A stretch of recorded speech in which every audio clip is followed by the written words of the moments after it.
Dios les bendiga, Dios les guarde. La pastora Indira así con ustedes como cada domingo. Pasa muchas cosas detrás de cámara, o sea que ya usted se imagina por qué es la risa. Pero aquí estamos como cada domingo en el servicio de familiar de Gloria, de nuestra casa de oración y restauración Kainos, en la que nosotros le invitamos a que sea parte de nuestra familia. Vamos a dar inicio porque el material de hoy es intenso, un material bastante emocionante y queremos que usted sea parte de nosotros. Tenga a mano papel y lápiz para que pueda pues tomar notas de lo que hoy el Señor puso en nuestro corazón para compartirle. Amén. El tema de hoy es denominado creciendo nuestra fe. Y nosotros como cristianos siempre nos estamos preguntando, ¿cómo es que vamos a crecer? ¿Cómo es que yo voy realmente a glorificar a Dios en las cosas que yo hago? ¿Qué yo puedo hacer para no sentirme tan indigno, tan pequeñito espiritualmente? Por lo menos yo me he sentido así muchas veces. ¿Qué puedo hacer para ir a ese siguiente nivel que Dios tiene para mí? Y para yo saber eso, primero yo tengo que saber qué es ser cristiano. ¿Tú te has preguntado eso en algún momento? ¿Qué es ser cristiano? Porque nosotros nos hacemos llamar así, pero sabemos qué realmente es ser cristiano. Entonces, de ahí viene que nosotros debemos de conocer nuestra real identidad. Es lo primero que debemos hacer, conocer quiénes somos. Esto es la parte número uno, conocer mi identidad como cristiano. ¿Qué es ser cristiano? Y quiero decirte que ser cristiano es un término que no fue desarrollado por nosotros. No es un término que nosotros adoptamos de manera natural. Era un término denigrante y burlesco dado a todos los creyentes en Cristo en aquel tiempo en Antioquía. Eso fue por primera vez cuando se utilizó el término cristiano, fue dado en aquel tiempo del libro de los Hechos. Y Hechos 11:26 registra que y conversaron todo un año allí con la iglesia y enseñaron a mucha gente y los discípulos fueron llamados cristianos primeramente en ese lugar. Pero vuelvo y te repito, fueron llamados cristianos en términos de burla para etiquetarlos como seguidores de Cristo, que recuerden que era en ese momento como un mentiroso, era un hereje, y pronto esto se convirtió en realidad en el descriptivo de nosotros los creyentes de Cristo. Amén.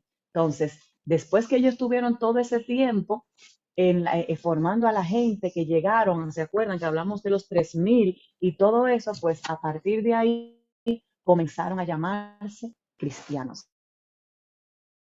Hay muchas ideas sobre lo que significa ser un cristiano, pero para yo poder responderte mejor a esta pregunta, quizás lo mejor es empezar a decirte lo que no es un cristiano. ¿Mm?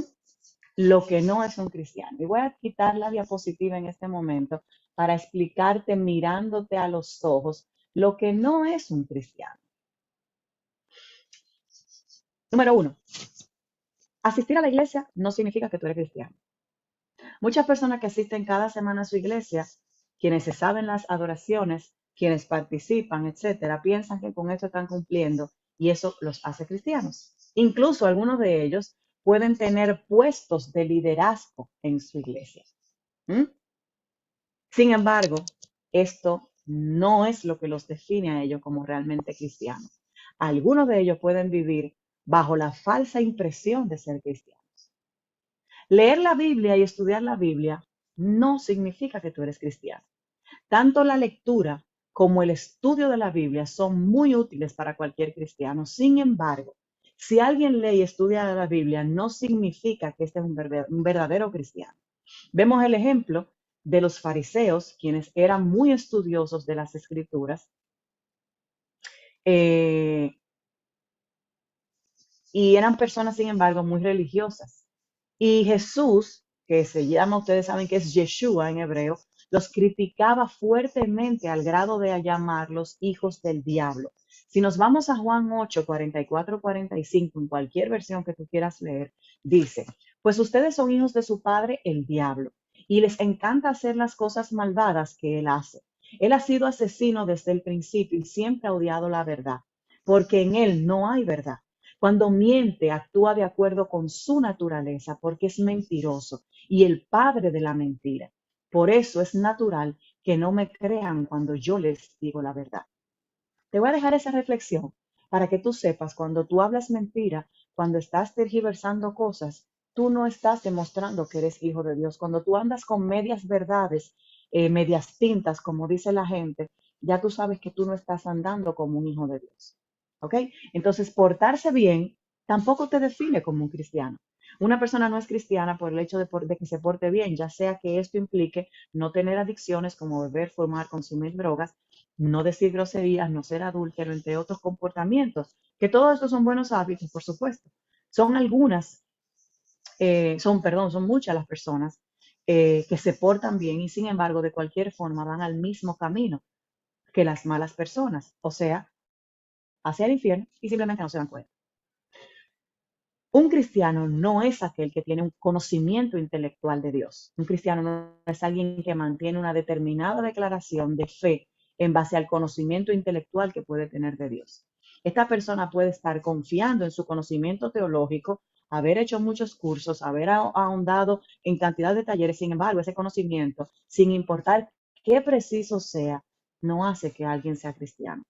Si en el fondo esta persona es secular y su corazón está en el mundo y haciendo las cosas del mundo, aunque recite versículos, esa persona está llena de dudas, no tiene fe y de nada le sirve. ¿Ok? Eso es pura religiosidad. Reconocer el pecado tampoco te hace ser cristiano. Hay personas que reconocen que pecaron e incluso se pueden disculpar y tratar de enmendar el daño provocado. Sin embargo, eso no los hace cristianos. Por ejemplo, te voy a dar el mejor ejemplo que nosotros podemos tener. En este momento voy a volver a poner la diapositiva.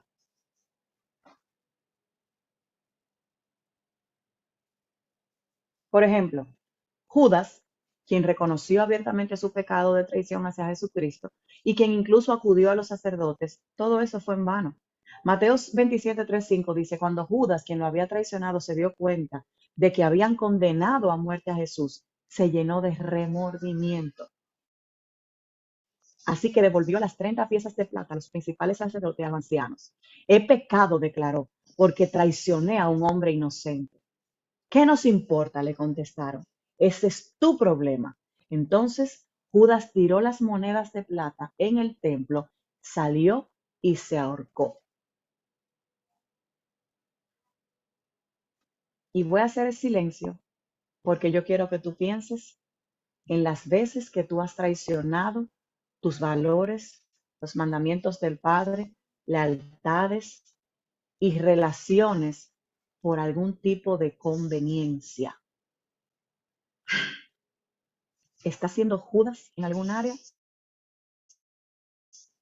Pues lamentablemente no te puedes llamar cristiano. Hacer milagros no significa tampoco que tú eres cristiano. A veces nosotros juzgamos la espiritualidad de una persona por sus obras, si son capaces de curar a los enfermos, a expulsar demonios y hacer otros milagros. Uno puede suponer que estas personas deben tener una buena relación con Dios, pero Jesús en Mateo 7, 22, 23 establece, el día del juicio muchos me dirán, Señor, Señor, no profetizamos en tu nombre y en tu nombre echamos fuera demonios y en tu nombre hicimos muchos milagros.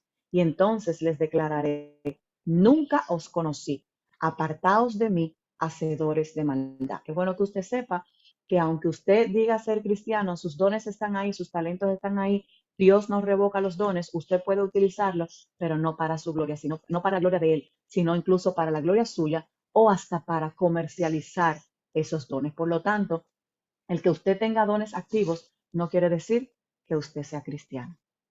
¿Ok? Estoy aquí desmontando algunas vacas gordas en ese sentido. Quiero continuar en ese aspecto y dice, al hacer servicio voluntario, el estar todo el tiempo haciendo obras tampoco significa que usted es un cristiano. Una vez más, muchos dan generosamente su tiempo, dinero, conocimiento para ayudar a otros, regalan compras, hacen ofrendas dan primicias, hacen muchísimas cosas. Le compran comida al que tiene problemas, le regalan ropa a quien lo necesita.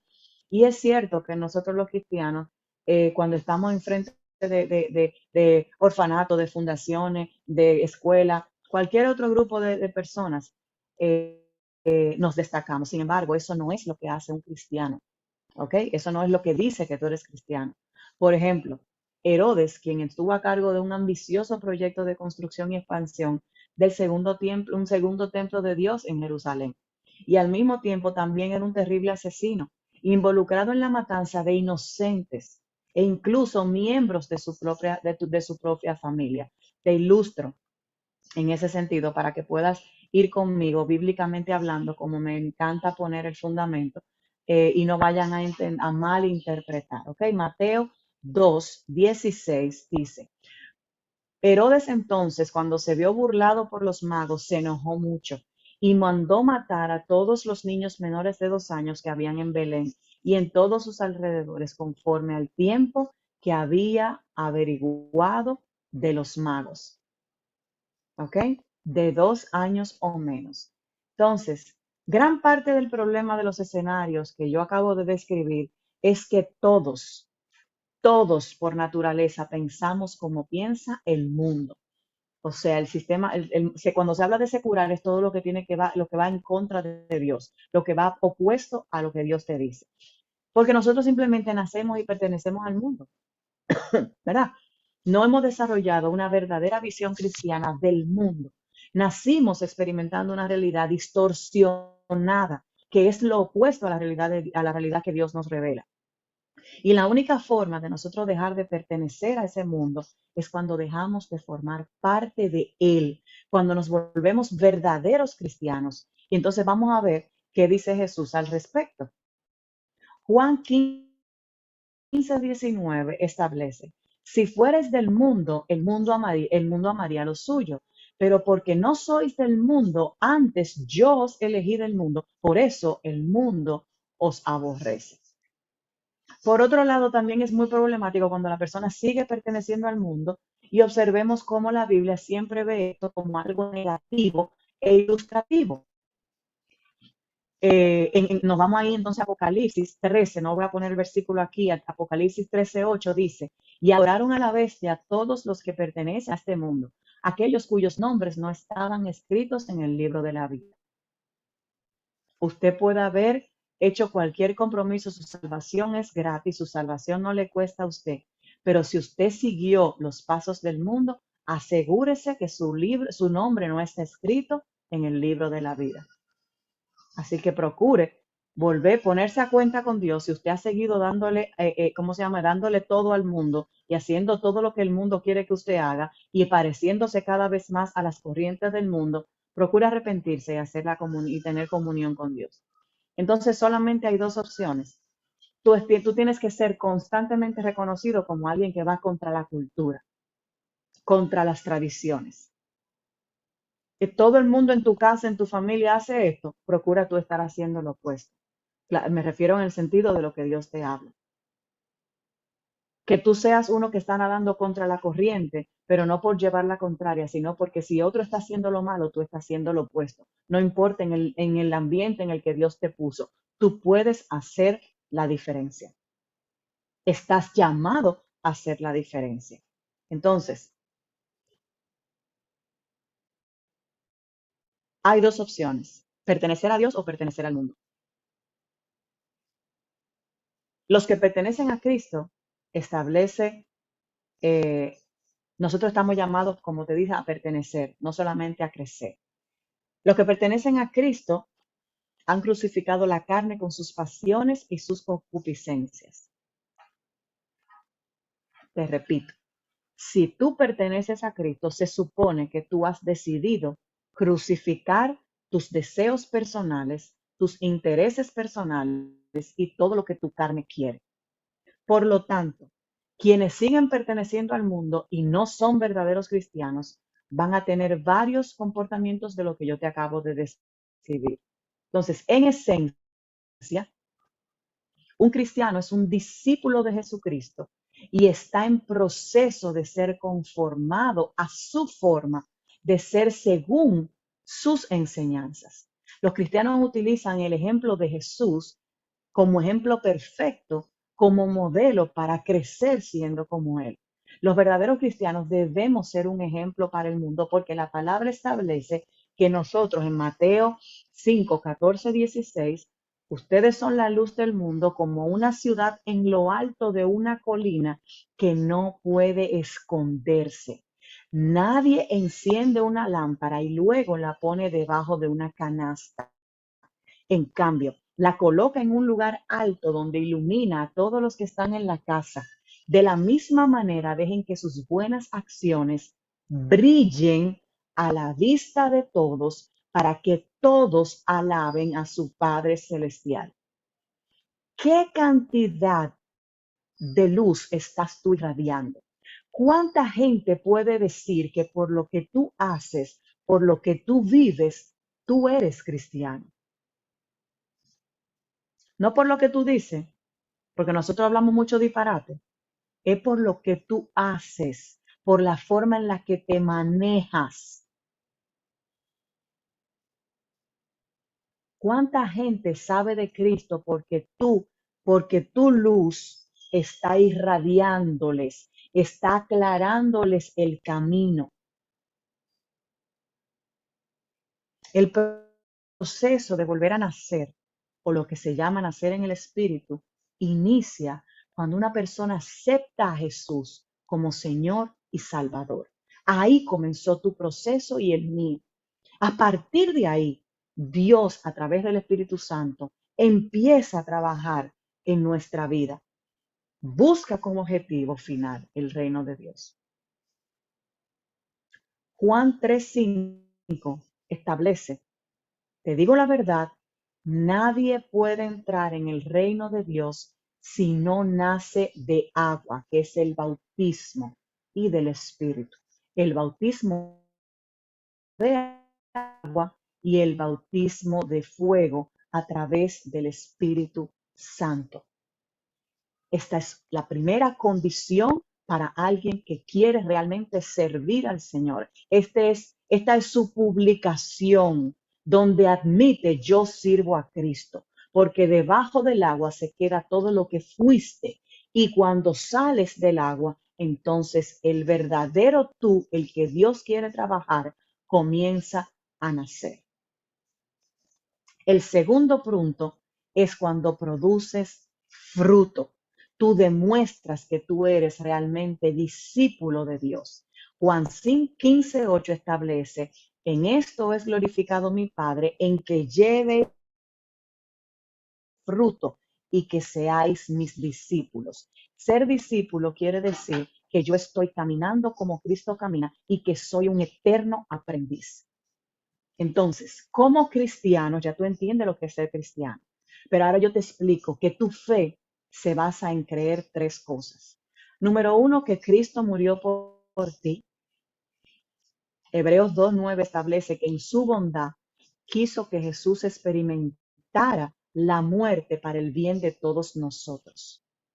Número dos, que Él te perdona. Primera de Juan 1:9 dice que si confesamos nuestros pecados, Él es fiel y justo para perdonar nuestros pecados y limpiarnos de toda maldad. Y número tres, Él te salva. Juan 6:47 establece: de cierto os digo, que el que cree en mí tiene vida eterna. Y luego más adelante en Juan 15:5 establece de que ya yo no puedo salvarme a mí mismo. Ciertamente yo soy la vid, ustedes son las ramas, los que permanecen en mí y yo en ellos producirán mucho fruto, porque separados de mí nada pueden hacer. Para aprender qué es lo que realmente agrada a Dios, tenemos que estar dispuestos a abrir nuestra mente. O sea, nosotros con la mente que tenemos actualmente no podemos agradar a Cristo. Entonces, en la Escritura, el Señor nos revela mediante lo que Él quiere hacer para nosotros. Así como se lo dijo a Josué 1:8, Dice, estudia, en la versión, yo lo voy a leer en la versión NTV, dice, estudia constantemente este libro de instrucción, medita en él de día y de noche para asegurarte de obedecer todo lo que allí está escrito. Solamente entonces, premisa y promesa, solamente entonces prosperará y te irá bien en todo lo que haga. Yo te voy a dejar ese versículo, Josué 1:8, y tú lo vas a buscar en la versión que tú quieras, en la que más te acomode, pero creo que esta nos cae hoy como anillo al dedo. Entonces, después de recibir la bendición de Dios por medio del estudio de su palabra, el siguiente paso es cooperar con el Espíritu Santo, quien incorpora ese conocimiento, esas actitudes y esas acciones en nuestra vida. Significa dejar a un lado todas esas ideas, razonamientos, juicios y creencias preconcebidas que son contrarias e inválidas a la palabra de Dios. Entonces, de esa forma, entramos en una verdadera asociación con Dios, quien quiere que nuestra mente y nuestras acciones estén orientadas a ese modelo que Él nos ha dejado. Y esa es la clave realmente que nos permite crecer espiritualmente. Deuteronomios 8:3 dice, y te afligió y te hizo tener hambre, y te sustentó con maná, comida que no conocíais tú, ni tus padres la habían conocido, para hacerte saber que no solo de pan vivirá el hombre, mas de todo lo que sale de la boca del Señor. El estudio que nosotros hagamos tiene que estar enfocado a producir frutos reales. No puede ser un estudio intelectual con una memorización de versículos sin una internalización para cambiar nuestra vida. Romanos 12:2 establece que yo tengo que permitir que mi mente sea transformada y no conformarme con lo que yo he aprendido hasta ahora, porque si no, no voy a poder conocer la voluntad de Dios, que para mi vida es buena, es agradable y es perfecta, aun si yo no la entiendo. Entonces, si yo solamente estoy memorizando versículos sin aplicar esa verdad a mi vida, yo estoy creando frutos de plástico, de eso que los dominicanos antes poníamos arriba de los estantes, de los bicuí que lo poníamos encima de la mesa, aquellos arreglos frutales de plástico. Y eso no beneficia a nadie, solamente son decorativos. Si estoy siendo muy duro, pero esa es la realidad. Vuelvo y te repito, Juan 15, del 1 al 3, 4 aproximadamente. Yo soy la vid verdadera y mi padre es el labrador. Él corta de mí toda rama que no produce fruto. Todo lo que no produce fruto en ti, Dios lo corta. Por eso te pregunta, ¿y por qué fulano me dejó? ¿Por qué se fue todo el mundo? Porque la vida que tú estás viviendo a través del Señor ya no le interesa a quienes están a tu alrededor. Todo el que se va de un entorno donde hay frutos, se va porque no le interesa el crecimiento, porque no le interesa el sacrificio que implica morir a lo que es actualmente y prefiere seguir viviendo la vida loca. Continúo leyendo. Él corta de mí toda rama que no produce fruto y poda las ramas que sí dan frutos. Podar no es quitar, no es romper. Podar es limpiar para que pueda crecer con mayor amplitud y den más fruto. Ustedes ya han sido podados y purificados por el mensaje que les di. Un discípulo está siendo podado y purificado. La Biblia dice que la verdadera madurez espiritual no se trata de cuánto tú sabes, sino de lo mucho que tú amas. La Biblia también dice que no se trata de qué tan espiritual tú te ves o actúas, sino si realmente tú amas a la gente lo suficiente como para ayudarles. Entonces nosotros crecemos al ayudar a otros. Piensa en cómo el mundo mide el crecimiento, la madurez, el éxito. ¿Cuál es el ganar en el que el mundo de los negocios dice que tú tienes éxito? O el del emprendimiento o el del empleo. Se trata de un avance personal. La grandeza de nuestra cultura es algo de un yo, pero con Jesús no es así. Con Jesús se trata de un nosotros, de una unidad. Si usted está demandado, viviendo independiente, viviendo de su cuenta, sin rendir cuentas, sin someterse, sin usted pedir ayuda, usted no está haciendo en una cultura de reino. Usted sigue viviendo en la cultura egoísta del mundo, donde yo soy yo, donde se trata de lo que yo hago y de lo que yo quiero hacer, y sin saber si eso repercute a mis hermanos. Marcos 9, 33 al 35 establece, y llegó a Capernaum y cuando estuvo en casa les preguntó, ¿qué disputabais entre vosotros en el camino? Mas ellos callaron, porque en el camino habían disputado entre sí quién había de ser el mayor. Entonces él se sentó y llamó a los 12 y le dijo, si alguno quiere ser el primero, si alguno quiere ser el primero, escuchen bien, será el postrero de todos, el último y el servidor de todos. Tiene que tener el último lugar. Jesús les estaba enseñando que si nosotros queremos avanzar en el reino de Dios, tenemos que mirar hacia afuera, no hacia adentro. Si Él estaba dispuesto a sacrificarse, nosotros también debemos estar dispuestos a hacerlo. Y esto debería de caracterizar nuestra vida, el servicio. No el yo estar jalando siempre para mi lado y lo que me convenga, sino servir. Y hay tres maneras. Aparte de lo que te acabo de mencionar, hay tres maneras de hacerlo. Que la primera es ayudando a otros y la siguiente es dar en la obra de Dios. Cuando yo veo hacia afuera, también debe afectar a mis bolsillos. Cuando yo gasto mi dinero, dice mucho de lo que yo valoro. Y es por eso que los cristianos maduros no son gastadores, son dadores. Segunda de Corintios 8:7 dice, dado que ustedes sobresalen de tantas maneras, óyeme bien, está hablando de cristianos que sobresalen, gente que ya tiene éxito en lo que está haciendo, gente que ya están decidiendo crecer. Entonces los elogia, dado que ya sobresalen en tantas maneras en su fe, en sus oradores talentosos, en su conocimiento, en su entusiasmo, en el amor que reciben de nosotros. Estoy leyendo en otra versión.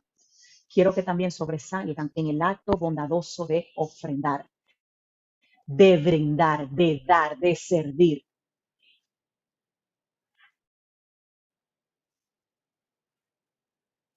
Mateo 6, del 19 al 21 dice, no almacenes tesoros aquí en la tierra. Estoy leyendo en otra versión, usted la pone la que desee.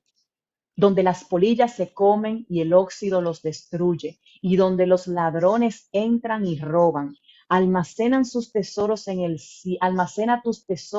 cielo, donde la polilla y el óxido no puede destruir y los ladrones no entran a robar. Donde esté tu tesoro, allí también los deseos de tu corazón. ¿Dónde está tu preocupación diaria? ¿En el dinero? ¿En lo que te falta? ¿En lo que escasea?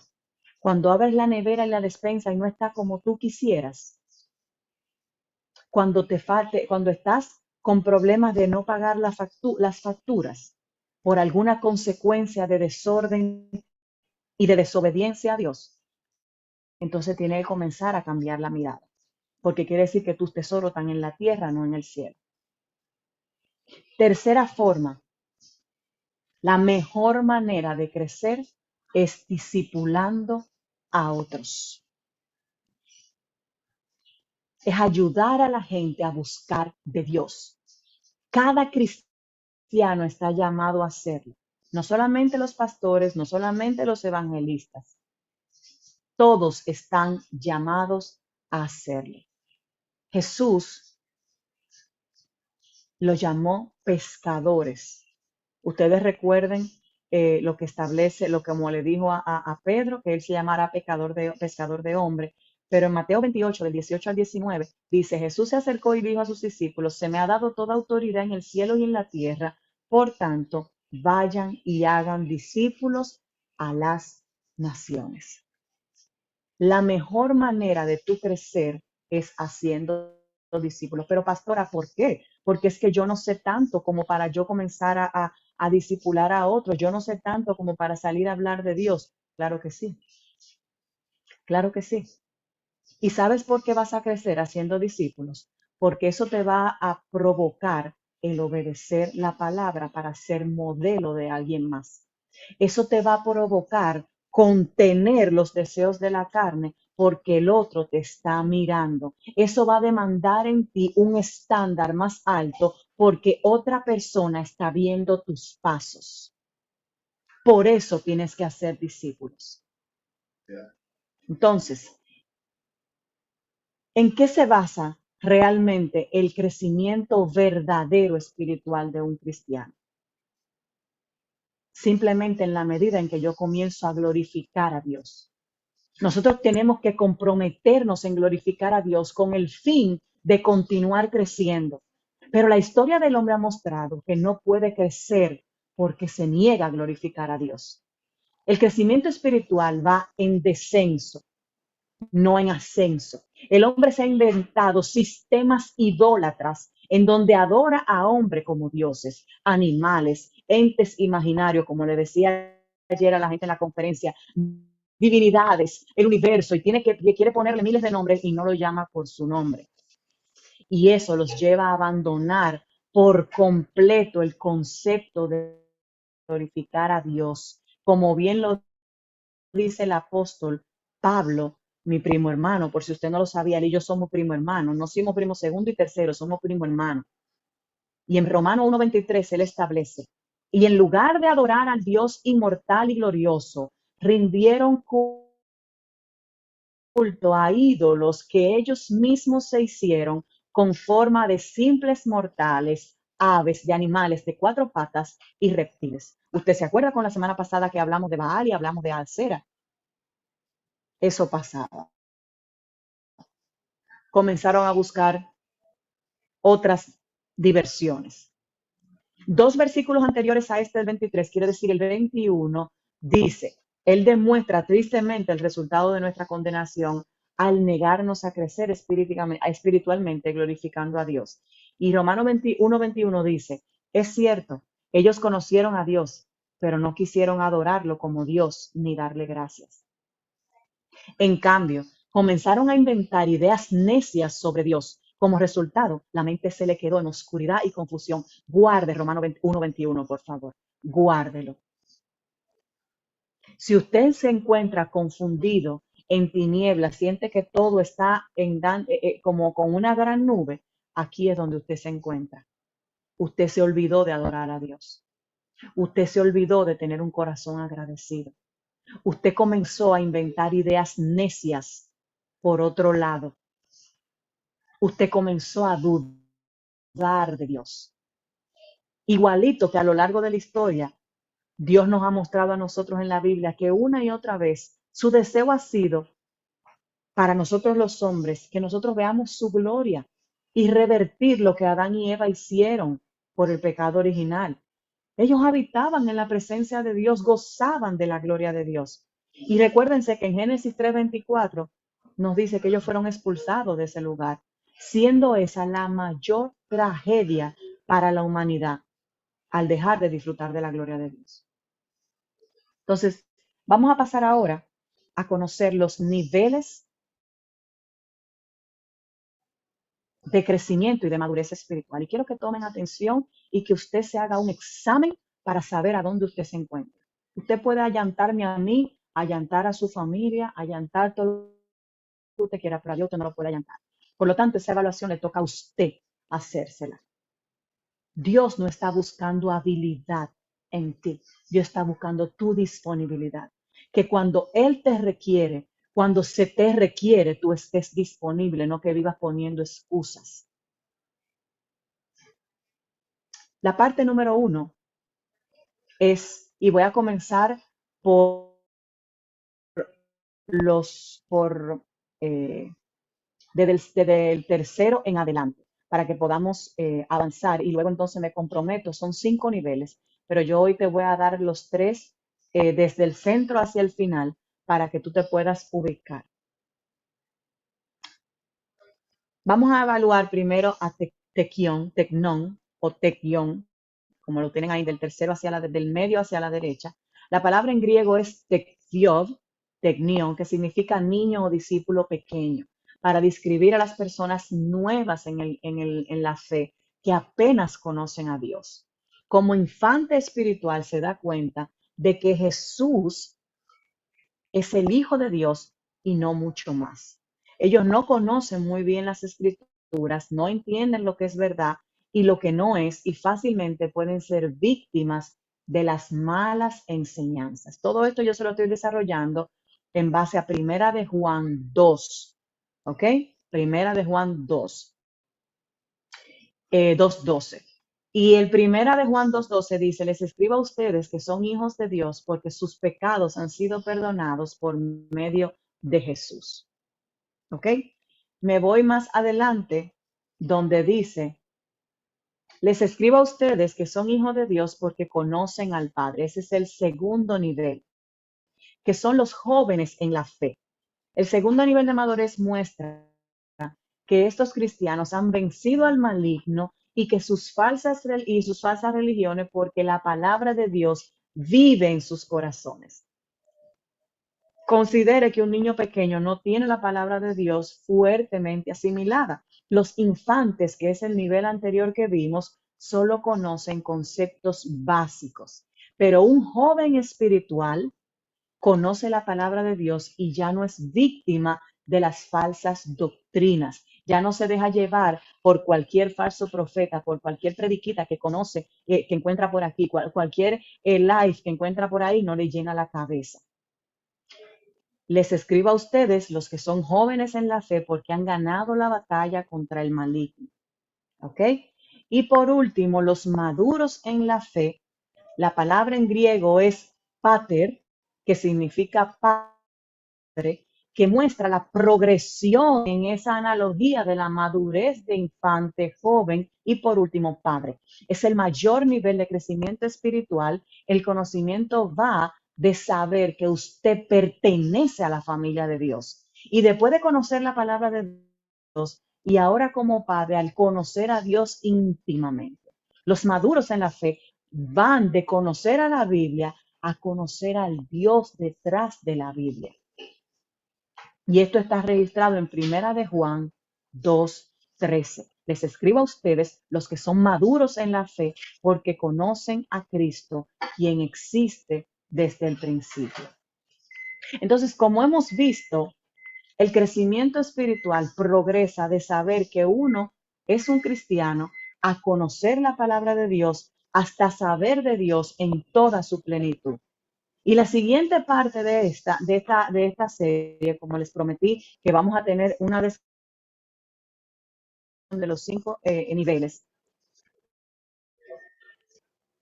veremos en la manera de saber de Dios, o sea, de saber de Dios cómo se introduce en mi vida, cómo yo procuro hacer acciones que están enfocadas en glorificar a Dios. Entonces, a medida que tú y yo nos centramos en la gloria de Dios y comenzamos a darle honor como Señor, el que Él se merece, entonces vamos a encontrar que estamos creciendo espiritualmente y al mismo tiempo estamos siendo transformados a su imagen, a su semejanza, a otro nivel de gloria. La palabra establece que fue por la fe, en Hebreos 11:7, fue por la fe que Noé construyó un barco grande para salvar a su familia del diluvio en obediencia a Dios, quien le advirtió de cosas que nunca antes habían sucedido. Por su fe, Noé condenó al resto del mundo y recibió la justicia que viene por la fe. La Biblia dice que como cristianos nosotros caminamos por vista, no caminamos por vista, sino por fe, como parte de nuestra madurez espiritual. Considera tú hoy qué tan pronto, o sea, qué tan pronto tú intentas analizar todo lo que tú ves. Inmediatamente te metes en problemas porque entonces comienzan tus prejuicios. Como cuando el pueblo de Israel llegó a la tierra de Canaán, la tierra prometida, y ellos enviaron a 2 espías. Y cuando 10 de los 12 regresaron, dijeron, no queremos entrar ahí. Ahí está lleno de gigantes, somos saltamontes ahí. Pero Josué y Caleb, 2 de ellos, dijeron, Dios está de nuestro lado, vamos. ¿Cuál es tu visión? ¿Qué es lo que tú ves cuando ves la cosa? Siempre tiene un pero. Tú siempre le estás buscando las 5 patas al gato.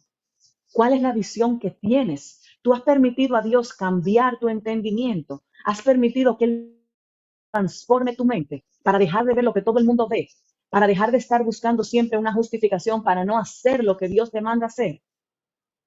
2 caminaron por fe y 10 caminaron por vista.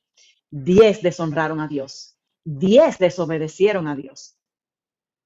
El creer en todo lo que Dios te dice, cada promesa que Dios te da, caminar por fe es lo que realmente demuestra que tú estás creciendo espiritualmente, que ya tú no eres un enano espiritual, que no eres un infante espiritual, que no permites que las olas fluctúen en tu vida espiritual, que no permite que tus emociones te lleven un día bien y un día mal. Eso es madurez espiritual. Eso es haber estado sometido a la renovación de tu mente para entonces producir frutos,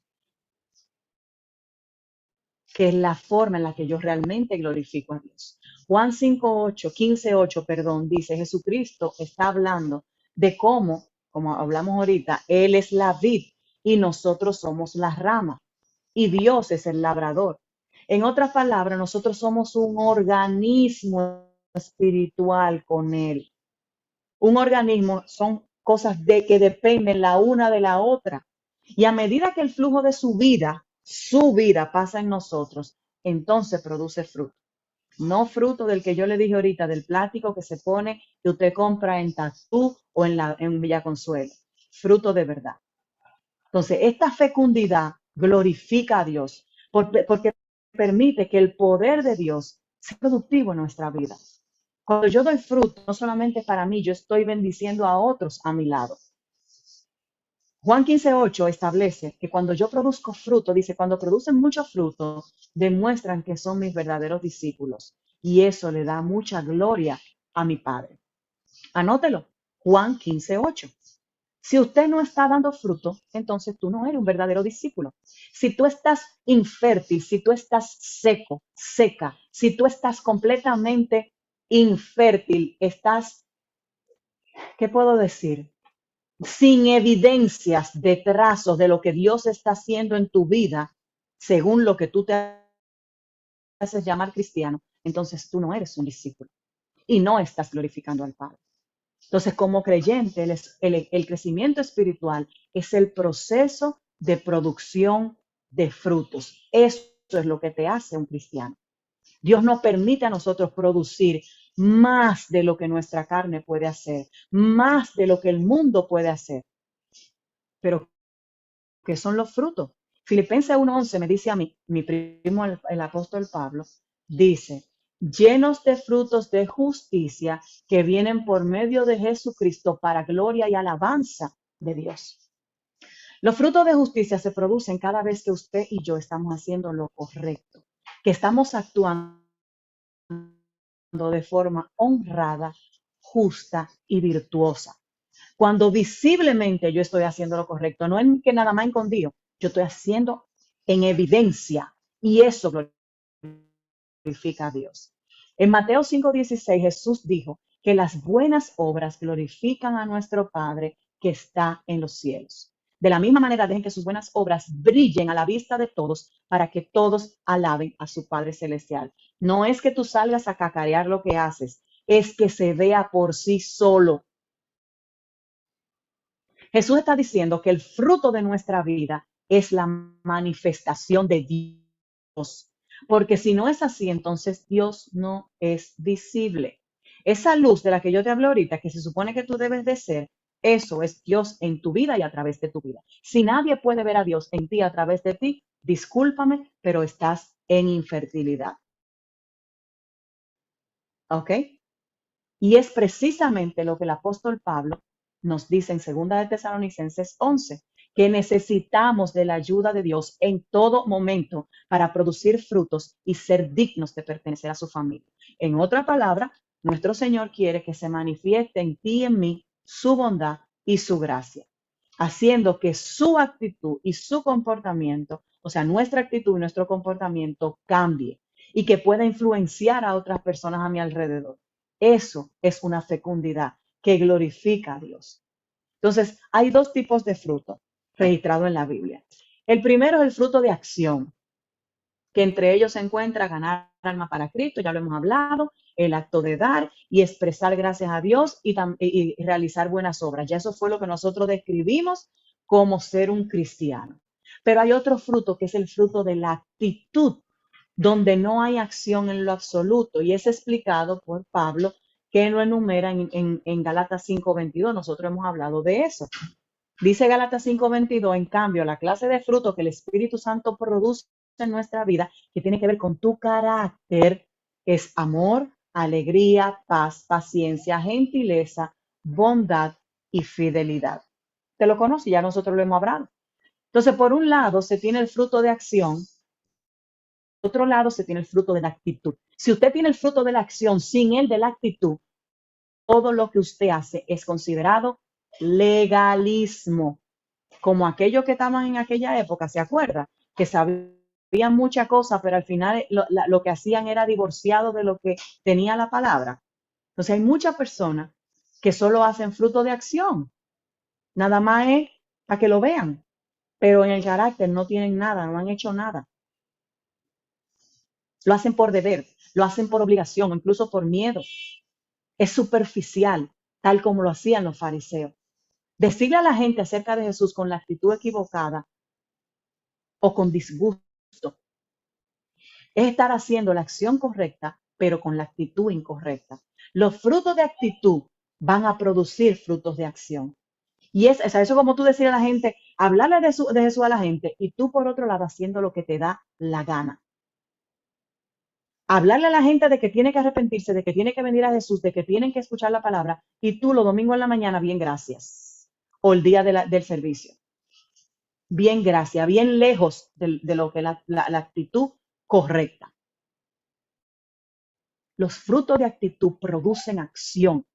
Y esa es la verdadera espiritualidad. Esa es el verdadero crecimiento espiritual. Y es ahí donde se hacen evidente la palabra del Señor en Mateo 7:22-23, como hablamos ahorita. Cuando algunos le digan, Señor, Señor, no profetizamos en tu nombre no profetizamos en tu nombre y en tu nombre echamos fuera demonios y en tu nombre hicimos muchos milagros. Y él le va a responder, yo nunca los conocí, aléjense de mí, ustedes que violan las leyes de Dios. Pablo establece en Efesios 4:14, entonces ya no seremos inmaduros como los niños. No seremos arrastrados de un lado a otro ni empujados por cualquier corriente de nuevas enseñanzas. No nos dejaremos llevar por personas que intenten engañarnos con mentiras tan hábiles que parezcan verdad. Búsquelo ahí, Efesios 4:14. Eso seguro que tiene que ser en la versión TLA. Entonces nosotros necesitamos madurar y crecer espiritualmente. Es nuestro deber progresar en nuestra vida espiritual. De hecho, yo personalmente siento que si un día yo no crezco en mi vida espiritual para parecerme más a Cristo, ese día es un día perdido. Si yo todos los días no agrego algo a mi crecimiento espiritual, es un día que yo perdí. Es un día que yo perdí. ¿Qué estás haciendo tú hoy? ¿Qué hiciste ayer por crecer espiritualmente? ¿Qué tú has hecho cada día por tu crecimiento? Yo no puedo hacer nada por ti. Tus líderes no pueden hacer nada por ti. Tu apóstol no puede hacer nada por ti. El crecimiento espiritual depende de ti y de tu compromiso. Tu crecimiento y tu madurez espiritual dependen de la convicción que tú tengas de que donde te encuentras ahora no es el lugar que Dios tiene para ti, que hay más de Dios para ti. Yo declaro en el día de hoy que Dios sigue poniendo en ti el querer como el hacer para que su voluntad sea establecida en tu vida. Yo declaro en el día de hoy sobre tu vida que se va toda pereza, toda vagancia espiritual en el día de hoy. Y que tú comienzas a tener un hambre, una necesidad de estar en la presencia de Dios en todo momento, de adorarle en todo momento, de agradecerle en todo momento, de extender lo que Dios ha dado a tu vida, extenderlo a otros de manera intencional, sin medias verdades, sin motivaciones ocultas, sin cuestionamientos, con una real convicción de que Dios es el que te va a entregar una corona porque ha dicho que eres un obrero aprobado y que eres fiel. Damos gracias a Dios por la enseñanza de hoy y nos vemos en un próximo encuentro. Dios te bendiga, Dios